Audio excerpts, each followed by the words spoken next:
Audio Jungle.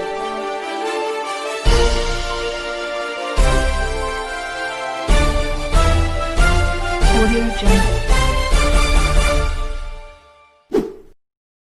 हू Yankee यह है नेपाल में तैनात चीन की राजदूत। इनका पद राजदूत का है, लेकिन इनकी हरकतें ऐसी है मानो ये नेपाल में चीन की अंडर कवर एजेंट हो।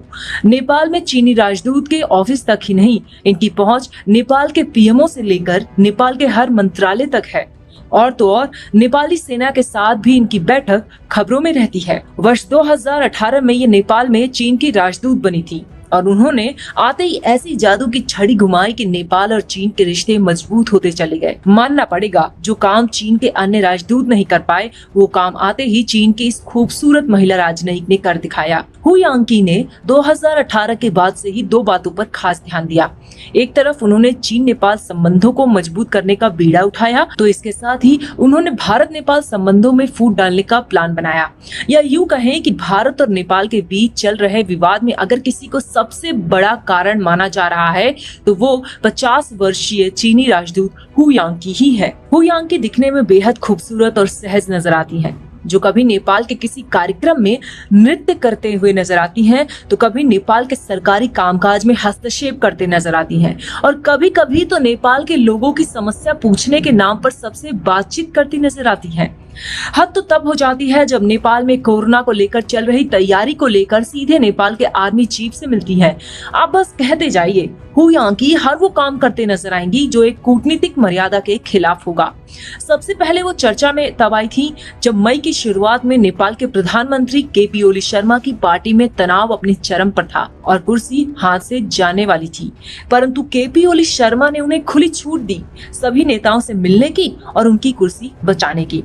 वो इसमें सफल भी हुई और अक्सर केपी ओली शर्मा अपने देश से जुड़े महत्वपूर्ण मुद्दे पर उनसे चर्चा भी करते नजर आए। और तो और माना जाता है कि हू यांकी के साथ गुप्त बैठक करने के बाद ही ओली ने भारत के साथ बॉर्डर विवाद बढ़ाया था और भारत के काला पानी, लिम्पियाधुरा और लिपु लेक पर अपना दावा ठोका था। हू यांकी सिर्फ पीएमओ के साथ ही नहीं बल्कि नेपाल के अन्य मंत्रालयों के साथ भी बेहद करीब सहयोग बनाकर रखती हैं। कुछ मामलों में तो उन्होंने कोरोना की स्थिति को काबू करने के नाम पर नेपाली मंत्रालयों के काम में हस्तक्षेप भी किया।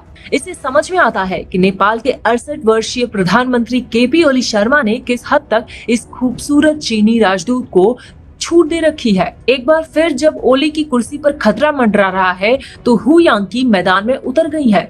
वो फिर से ओली के विरोध में खड़े प्रचंड और कम्युनिस्ट पार्टी के अन्य नेताओं से मुलाकात कर रही हैं और परामर्श दे रही हैं। इन बैठकों का एक ही एजेंडा है कि कुछ भी हो जाए, पार्टी ना टूटे और सरकार कम्युनिस्ट पार्टी की ही बने, जिससे भारत को भी एक कड़ा संदेश भेजा जा सके। हू यांकी नेपाल से पहले पाकिस्तान में भी चीनी राजदूत के तौर पर काम कर चुकी हैं।